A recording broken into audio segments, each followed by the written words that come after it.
Good morning students. बेटा कल हमने wave number, amplitude, frequency, velocity पढ़ा था और ये चीज़ पढ़ी थी और हम थोड़ा कंफ्यूज थे कि भाई ये चीज़ें कहाँ आएंगी। एक्चुअल में इनके बेस पर आपके सिलेबस में कुछ न्यूमेरिकल्स थे। अब वो न्यूमेरिकल्स तो आपको करने नहीं है, लेकिन आपको उनके बारे में, उनके फॉर्मूला के बारे में, इनके रिलेशन के बारे में पता होना चाहिए, इसलिए हमने वो पढ़ा था। तो आज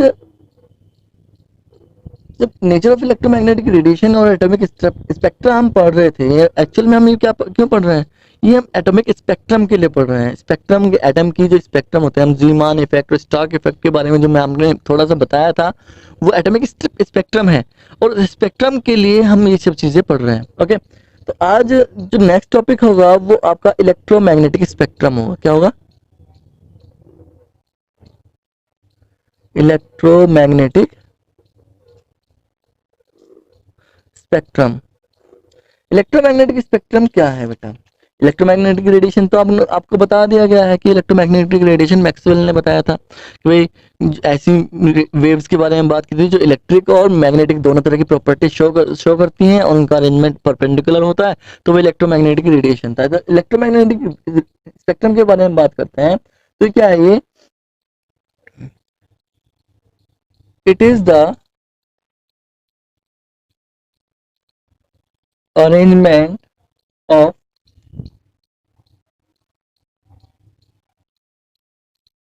electromagnetic it is the arrangement of electromagnetic radiation in increasing order of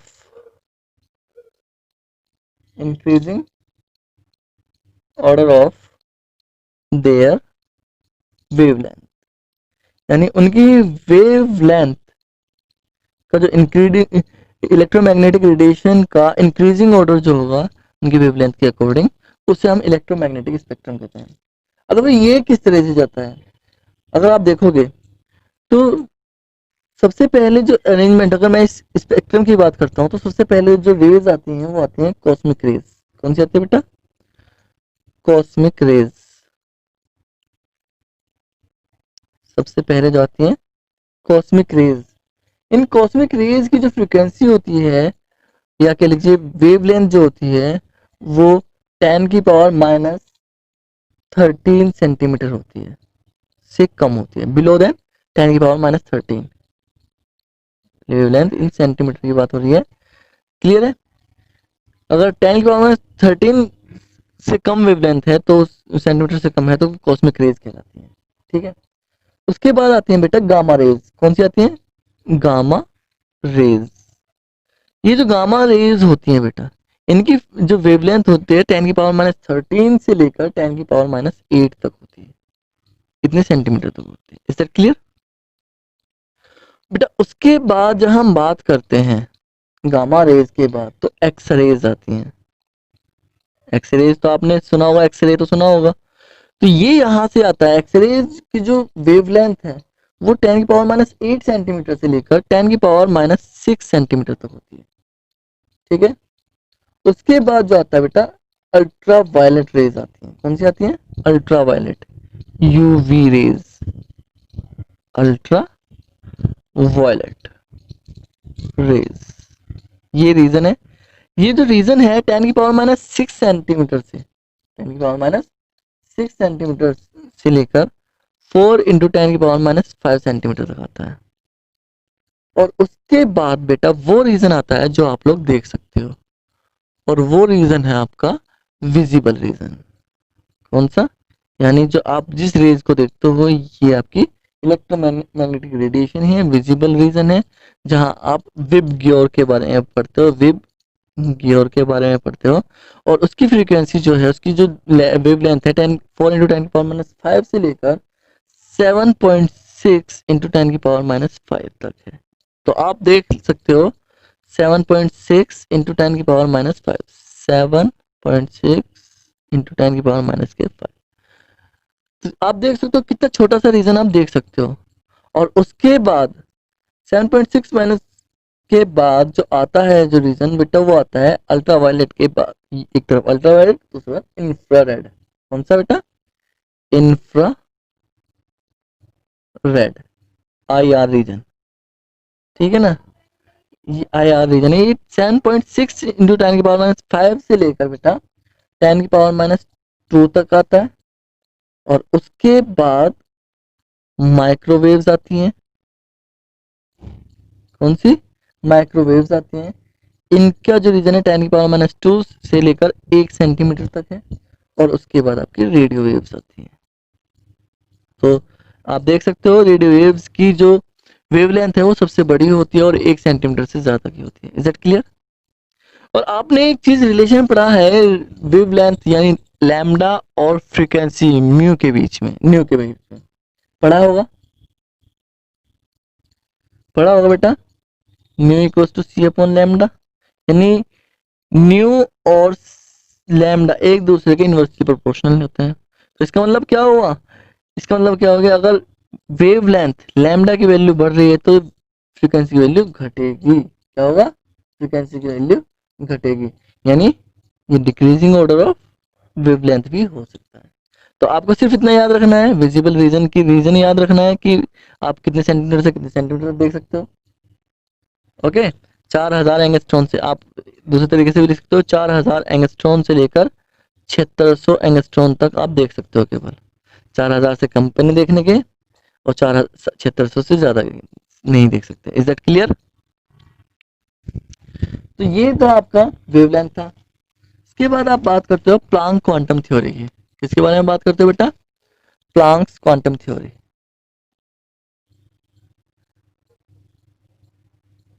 quantum theory.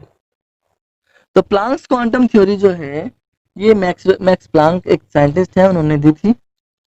अगर हम बात करते हैं given by Planck, max Planck नाम है इनका, 1990 में दिया था इन्होंने। और इस थ्योरी के अकॉर्डिंग अगर हम इस थ्योरी के पोस्टुलेट्स मेन पॉइंट्स के बारे में बात करते हैं तो इसने कहा था कि जो रेडिएंट एनर्जी होती है वो या तो एनर्जी एब्जॉर्ब करती है, रेडिएंट एनर्जी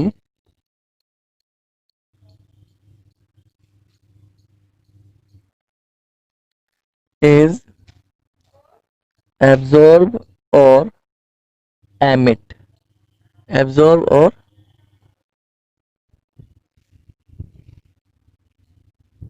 एब्जॉर्ब और एमिट एनर्जी बंडल्स। या तो वो रेडिएंट एनर्जी जो होगी या तो एनर्जी के बंडल्स जो है वो तो एमिट करेगी, निकालेगी, या एब्जॉर्ब करेगी, एब्जॉर्ब करेगी। तो which are known as, which are, जिन्हें हमने, उसने क्या कहा? उसने कहा क्वांटा। क्या कहा बेटा? क्वांटा। या फिर उसने कहा photons. Photons energy bundle, photons आपने पढ़े होंगे। फोटॉन्स होते हैं लाइट एनर्जी बंडल पैकेट्स बोलते हैं जिन्हें हम। क्लियर है? तो उन्हें हम क्वांटा या फोटॉन्स बोलते हैं। सेकंड पॉइंट उसने क्या कहा? सेकंड पॉइंट कहा कि जो क्वांटम है उसकी जो एनर्जी है वो हमेशा डेफिनेट होती है।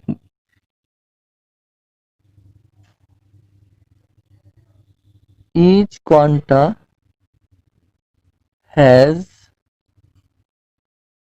definite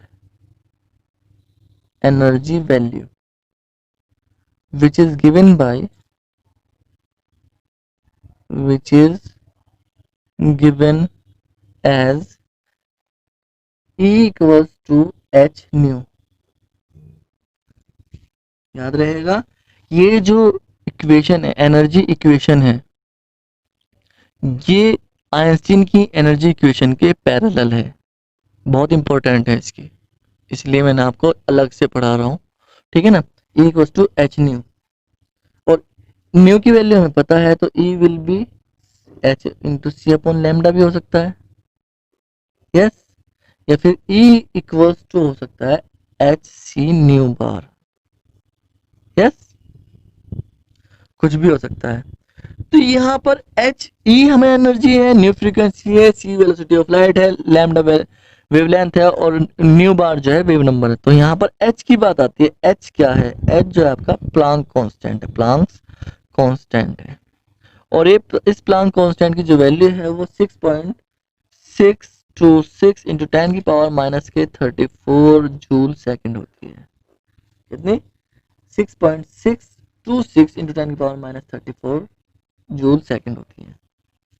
तो हर क्वांटा यानी जो हमें एनर्जी मिलती है वो इस फॉर्म में मिलती है। जो सन से एनर्जी हम एब्जॉर्ब करते हैं वो इस फॉर्म में एब्जॉर्ब करते हैं। Is that clear? ये चीज आपको पता होनी चाहिए और आपको याद रखना है द एनर्जी ऑल इस this energy always be integral. This energy always be integral. ये इंटीग्रल होती है, फ्रैक्शन नहीं होती, पॉइंट्स में नहीं आती। या one H new 2 h new आती है, 1.2 h न्यू नहीं आएगी। Is that clear? यानी ये एच न्यू आएगी 2 h न्यू की फॉर्म में आएगी, यस, लेकिन ये 1.2 h न्यू की फॉर्म में कभी नहीं आएगी। इंटीग्रल का मतलब है होल डिजिट का। Is that clear?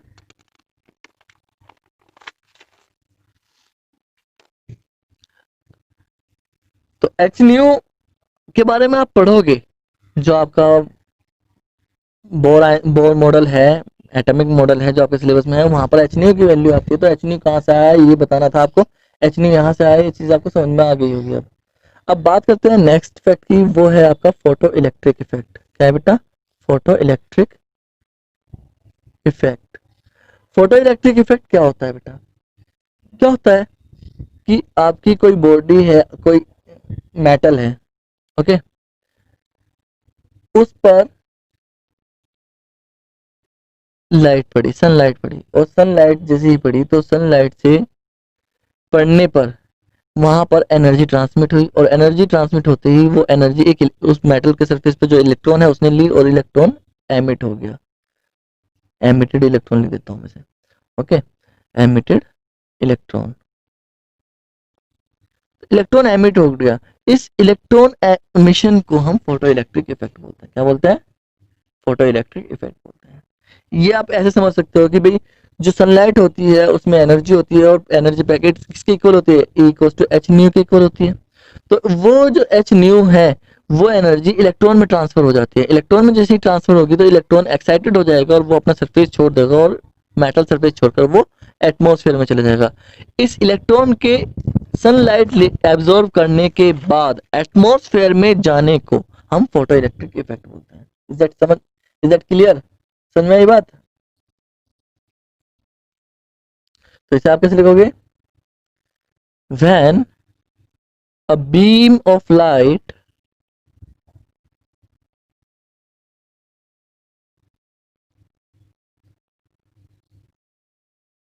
fall on the surface of metal, the electrons absorb sufficient energy from light and emitted.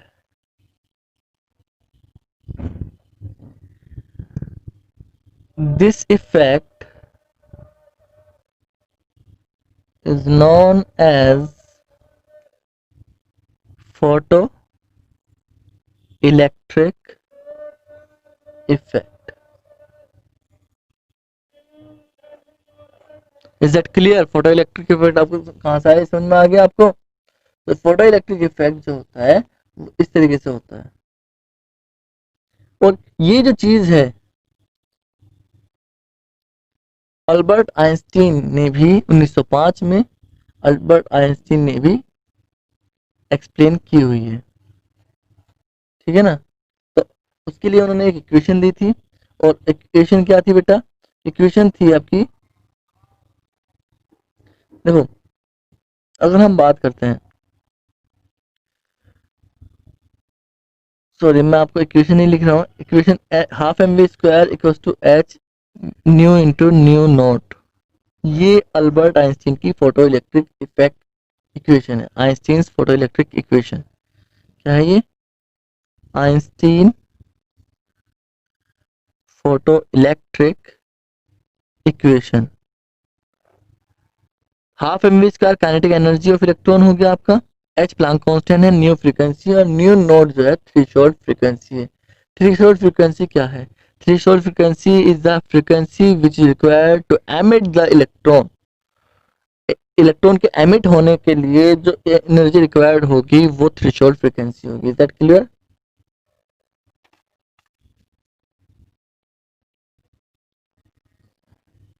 अब नेक्स्ट क्लास में बेटा आपका एटॉमिक स्पेक्ट्रा पढ़ाया जाएगा, तो आपको तब तक के लिए आपको इसके तब तक के लिए ये सब चीजें पढ़िए, और एटॉमिक स्पेक्ट्रा पढ़ाने के बाद हम मेन जो टॉपिक होगा हम उस पर चलेंगे। Is that okay? Thank you.